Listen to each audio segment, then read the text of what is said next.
¿Qué tal? Soy Erika Paz y en esta ocasión estamos en Diálogos con la Realidad, un programa de la Universidad Iberoamericana en Puebla.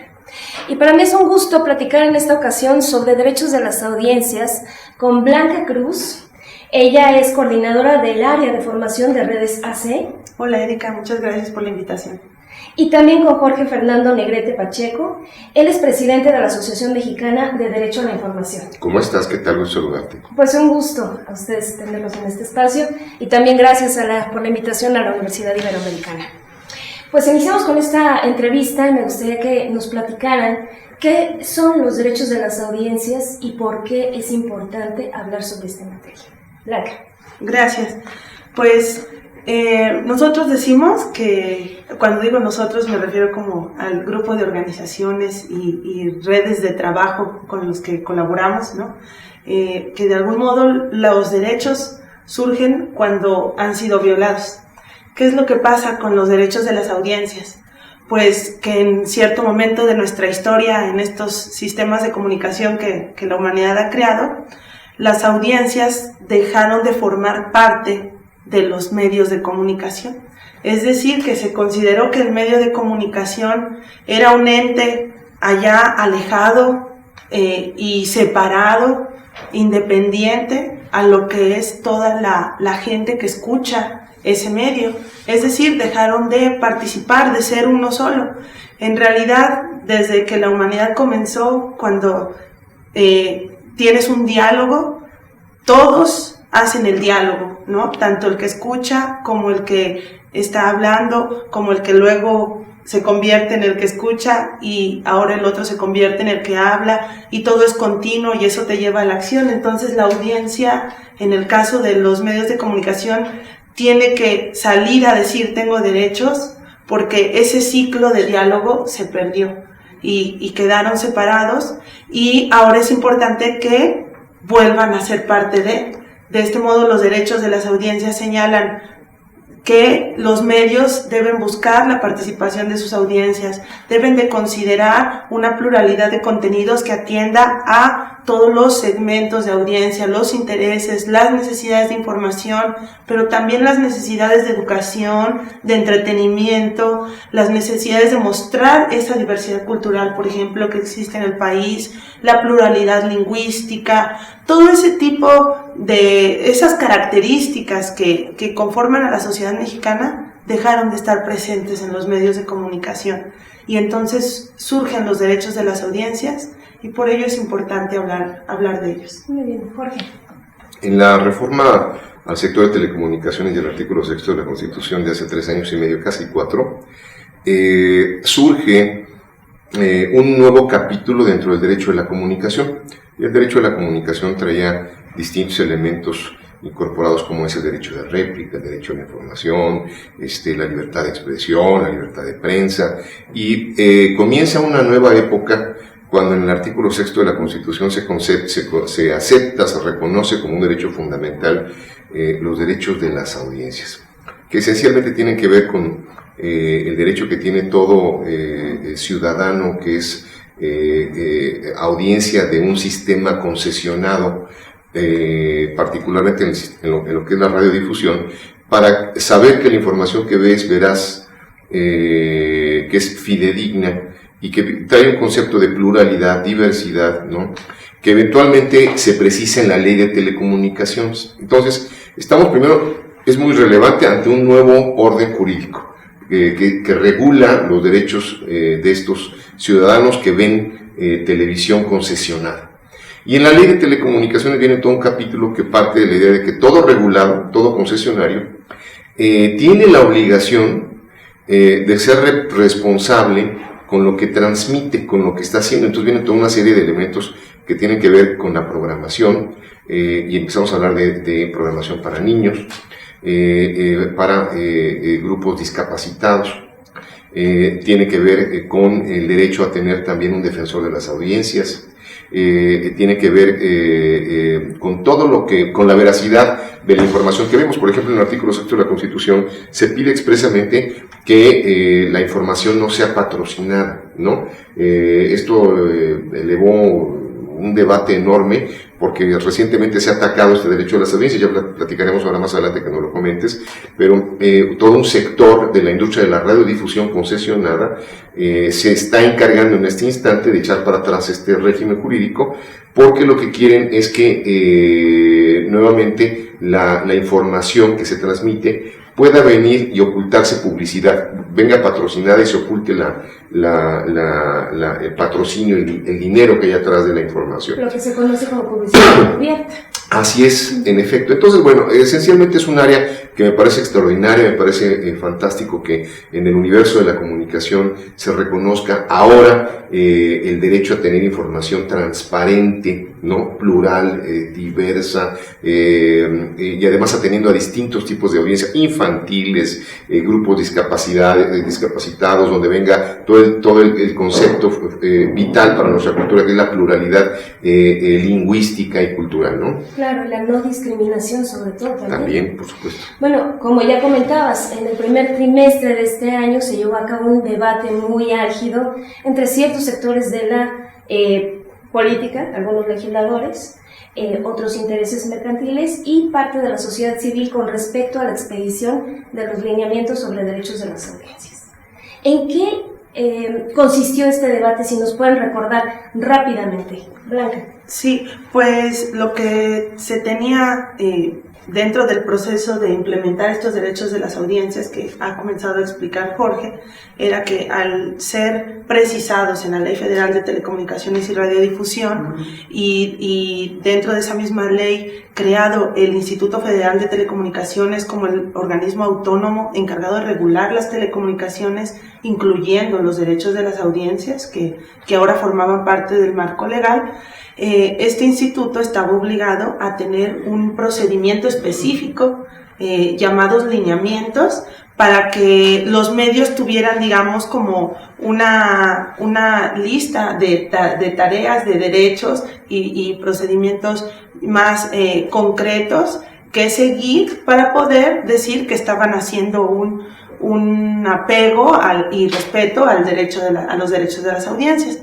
Estos lineamientos entraban en vigor a principios de este año y fue cuando el Ejecutivo con la Cámara de Senadores solicitan a la Corte que estos lineamientos no entren. Así es, solicitan controversias plantean una controversia constitucional a lo que lleva a que estos lineamientos, en lugar de entrar en operación, fueran en ese momento detenidos, y entonces ese proceso de que los medios comenzaran a seguir una serie de procedimientos concretos para que se convirtiera en realidad esto que se ha señalado sobre la pluralidad de contenidos, el respeto a la información, necesidades de las audiencias, no se pudiera llevar a cabo. En ese momento se entró en un debate muy fuerte entre la sociedad civil, que viene trabajando con todo el tema de democratizar la comunicación en México, frente a los actores políticos, en este caso directamente el Ejecutivo, que estaba planteando una controversia constitucional, pues que mostraba la representación de los intereses de las grandes empresas mediáticas, que lamentablemente quieren seguir todavía el camino de un medio separado de su audiencia, ¿no? Cuando esto al final nos afecta a todos y cuando al final va a conducir a esos propios medios de comunicación masivos hoy a perder a sus audiencias, porque el avance que tenemos en materia de sistemas de comunicación, creación de medios alternativos, toda esta comunicación en la era digital, está permitiendo que haya muchos otros marcos por donde la comunicación se libere. Entonces, una situación lamentable, sin embargo, ese fue el debate de principios de... Claro. ¿Cómo en ese momento se enarboló, se dijo, algunos legisladores dijeron, que estos lineamientos atentaban en contra de la libertad de expresión? ¿Qué tan cierto es esto, Jorge? No, ese es un falso debate, mira. Pero además, en ese falso debate, también debo de comenzar diciendo que no fue tan falso, porque muchos académicos respetables creían en eso. ¿Dónde está el conflicto? Primero quiero recordar nuevamente que estamos hablando de un nuevo sistema jurídico. ¿Por qué hay un nuevo sistema jurídico? Porque hay, primero, un reconocimiento constitucional a esos derechos. Está en el artículo 6 de la Constitución. Luego hay una ley y luego hay una autoridad. Entonces tenemos este círculo virtuoso de derechos constitucionales, una ley y una autoridad que es el Instituto Federal de Telecomunicaciones para regular el derecho a las audiencias. Entonces, tenemos como audiencia el derecho a recibir entonces información. Tenemos derecho a recibirla, pero sobre todo que sea veraz, es decir, que la información que nos den no sea mentira, ¿no? Bueno, ahí empieza, subrayo esto porque ahora vamos a ver la otra parte. Se nos quiso hacer ver que también hay un derecho, y es cierto, el de los comunicadores, a ejercer su libertad de expresión. Y entonces comenzó un debate muy simpático, porque por un lado está la obligación de que los medios no encubran, ¿no?, publicidad atrás de una información, y por el otro lado el derecho de los comunicadores a ejercer su libertad de expresión. Yo recuerdo que en algún momento uno de los comisionados del IFT fue al programa de Ciro Gómez Leiva, ¿no?, y un poco con burla y con sorna le decía a uno de los comunicadores ahí, bueno, a ver, es que entonces nos van a obligar a que digamos, ahora esto es opinión y esto es noticia. No, a ver, la audiencia que nos ve, y estamos en una universidad, saben que los sistemas de comunicación en Europa y en Estados Unidos son distintos. La ética periodística también es distinta. Si uno ve un noticiero al estilo europeo como la BBC, uno ve que los conductores dicen la información y hay un código de comunicación de la información donde no se puede editorializar, incluso ni levantando las cejas, y cuando va a haber un debate se dice claramente, este es un programa de debate, esto es opinión de los invitados, ¿no? Entonces hay un respeto al derecho de las audiencias a recibir información de manera agnóstica, ¿no?, de manera genérica y transparente. Tenemos el modelo norteamericano, donde han surgido programas como Crossfire, ¿no?, 60 minutos, donde son programas deliberadamente de opinión. En México hemos hecho una mezcla de los dos conceptos, y de repente en los noticieros ya no sabemos cuál es un verdadero noticiero y cuál es un programa de opinión. No está mal, son ejercicios de las libertades en materia de expresión, no hay un debate entre uno y otro. Lo que no es correcto es cuando de repente escuchamos en la opinión de López Dóriga, el parque del centro de la ciudad de San Luis Potosí acaba de inaugurar una fuente, no, pues esa es información pagada, ¿no? Entonces recordaron que el Bronco, cuando entró a Nuevo León, dijo, bueno, vamos a ponerle el nombre de López Dóriga a este parque porque se gastaron 90 millones de pesos de publicidad en él el año pasado, ¿no? Esa es publicidad, a eso me refiero. Claro. Las audiencias tienen derecho a recibir información veraz y objetiva y transparente, no a que se le mienta. Y por supuesto los comunicadores tienen derecho a ejercer su libertad de expresión, pero ningún derecho está sobre el otro, ni uno ni otro, ¿no? Es un tema de proporcionalidad en el ejercicio de la libertad de expresión. Muy bien, Jorge, pues Blanca, si me permiten, tenemos que ir a un corte, no se vaya, estamos en Diálogos con la Realidad. Estamos de regreso en Diálogos con la Realidad y estamos platicando sobre derechos de las audiencias con Blanca Cruz y Jorge Negrete. Y hace un momento se planteaban en este programa que hay un debate entre los derechos de los concesionarios y el derecho que tienen los públicos, las audiencias, a estar informados de forma veraz y oportuna. ¿Cómo conciliar este debate? Blanca. Lo que nosotros vemos es que, como señalaba Jorge, hay un falso debate, hay un intento de redireccionar el tema hacia esta tensión o este aparente dilema ético que tú señalas, y que tiene que ver con comenzar a hablar derechos de los concesionarios en lugar de obligaciones. Lo que hace este debate es que aleja la visión de un punto central, que es el hecho de que, uno, el espectro radioeléctrico es un bien común de toda la humanidad. Dos, que todo medio de comunicación está haciendo un uso temporal de ese espectro radioeléctrico, sea un medio de comunicación público, privado, comunitario, indígena, de cualquier tipo. Ese espectro le pertenece a la humanidad, y si tú haces el uso para llevar a cabo una función de comunicación, esa función tiene obligaciones con la humanidad entera, y tiene una serie de principios éticos que respetar en el modo en que hace uso de esa herramienta de comunicación en el modo en que lleva a cabo producciones y contenidos dentro de sus programas. Entonces, eso implica, como lo señalaba Jorge, por ejemplo, la obligación de llevar información veraz. Y eso no está cuestionado para ningún medio, es un principio fundamental. Entonces, ello requiere que todo contenido informativo, noticioso, cualquier tipo de producción distinga entre opinión e información, por ejemplo, ¿no? En ningún momento se está hablando de que se está censurando o se le está negando la libertad de expresión a un comunicador. Una persona que requiera expresarse debe hacerlo en el espacio adecuado y bajo las indicaciones de que lo que está haciendo es emitir una opinión. Sin embargo, lo que ha ocurrido en México con los medios masivos está ya tan viciado que están queriendo hacernos creer que lo que vemos y los formatos que tenemos son adecuados y son éticos para lo que un medio de comunicación debe de cumplir como obligación.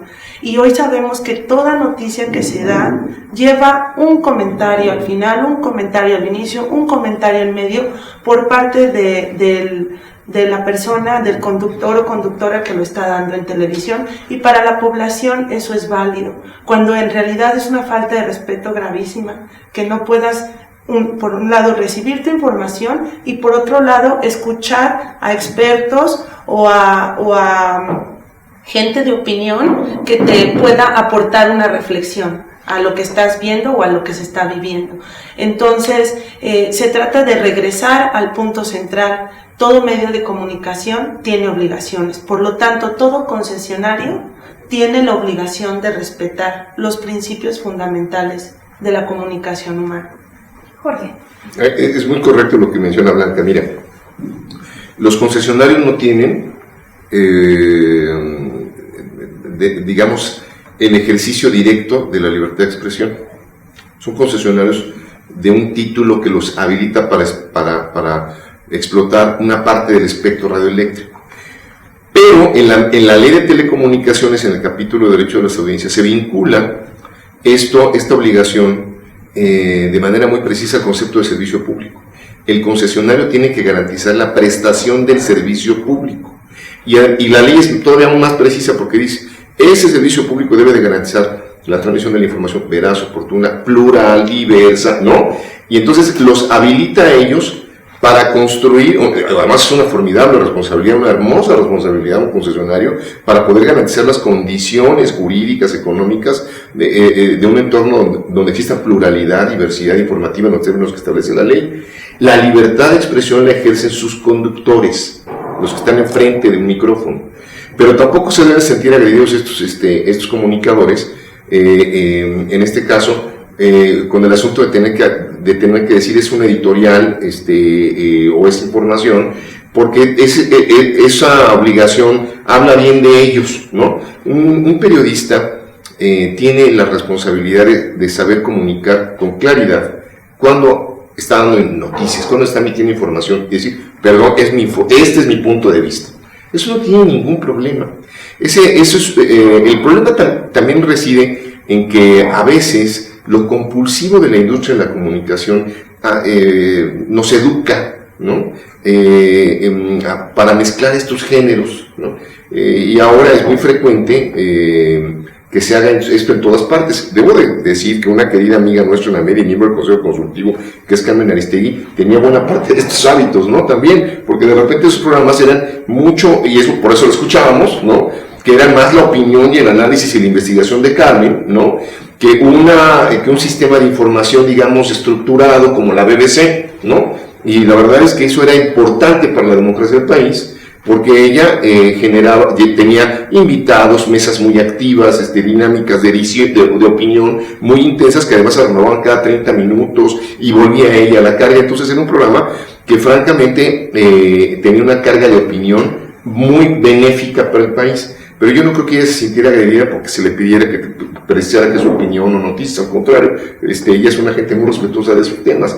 El problema fue que esto ocultaba en otros concesionarios una carga de intereses económicos enormes, Quiero recordar que ahorita Fundar, por ejemplo, acaba de presentar datos económicos donde indica que la publicidad oficial del gobierno federal ha llegado a 32,000 millones de pesos y al final del sexenio llegaremos a 60,000. Bueno, eso es solamente de la publicidad oficial actual.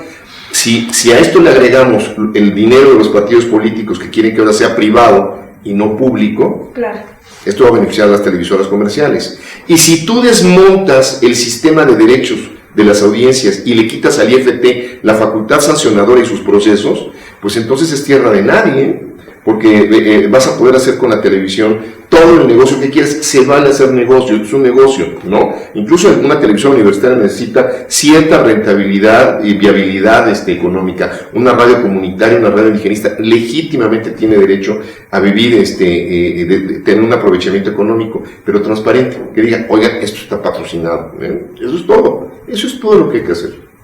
Desde la sociedad civil, como públicos, como audiencias que somos, consumidores de radio, de televisión, ¿qué se puede hacer al respecto? Porque aquí también se acaba de dejar en el entrevisto que es cómo te está percibiendo un medio comercial, como un consumidor o como un ciudadano con derechos. ¿Qué se puede hacer? ¿Qué podemos hacer nosotros desde nuestra posición como sociedad civil? Blanca. Acabas de señalar, Erika, me parece que un punto medular que puede ser donde esté incluso una raíz o una causa clave de toda esta situación.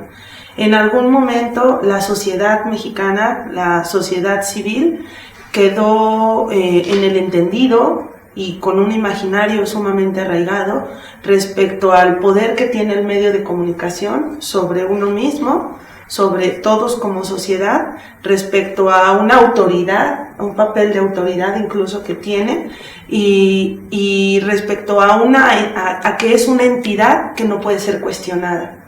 Y el más importante, que es una entidad que no nos pertenece. Esto que señalábamos antes sobre el espectro radioeléctrico como un bien común, es algo que la población no asume como tal. No es el caso que todavía puede ser más claro, por ejemplo, con el agua, cuando la gente dice el agua nos pertenece a todos. En el caso del espectro radioeléctrico y, por tanto, todo medio o herramienta de comunicación que lo utiliza, es muy difícil que la población en su imaginario diga esto nos pertenece a todos. Este medio de comunicación tiene aunque sea comercial, tiene una concesión del gobierno para poder usarlo y tener un canal, pero ese canal me pertenece porque es un bien nacional y entonces como me pertenece, como yo formo parte de él, tengo obligaciones en ver cómo se utiliza, aunque sea audiencia, y también tengo derecho a que ese canal me haga partícipe del proceso en que define contenidos, del proceso en que evalúa las programaciones que ya tuvo, los horarios en los que van a aparecer, los temas que va a abordar, ¿no? Todo ese tipo de decisiones en torno a qué se programa, cuándo sale, a quién va dirigido, es algo que no se construye exclusivamente adentro de cada edificio, de cada medio de comunicación, de cada canal. Es algo que se construye con la gente, pero eso es imposible que ocurra si la gente no se sabe responsable de esa obligación.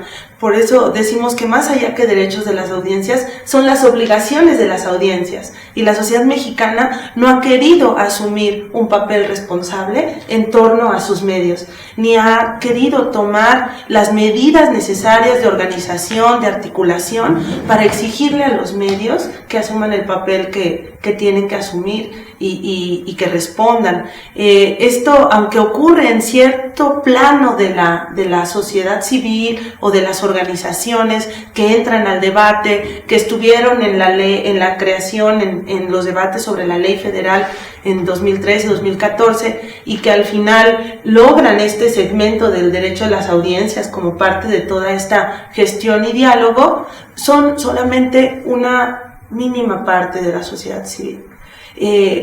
Yo quisiera traer aquí a colación un ejemplo que daba Adriana Solórzano, presidenta de la Asociación Mexicana de Defensoría de las Audiencias, y ella señalaba que pues había abierto un buzón para recibir observaciones que tuvieran las audiencias respecto a algún contenido en algún medio de comunicación.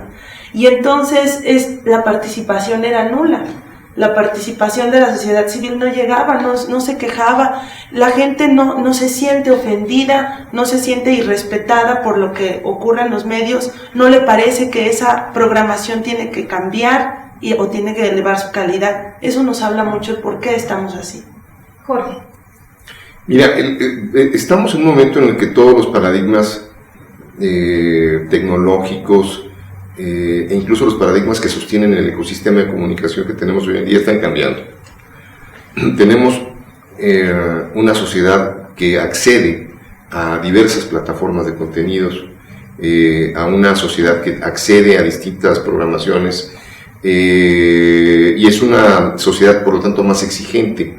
Entonces es complejo el proceso de educación de las audiencias, porque las audiencias deciden en un momento y no tienen un trabajo, digamos, racional, o más bien sí tienen un trabajo racional, pero con efectos muy inmediatos que se traducen en una toma de decisiones, ¿no? Le cambio de canal o me cambio de plataforma o veo o busco.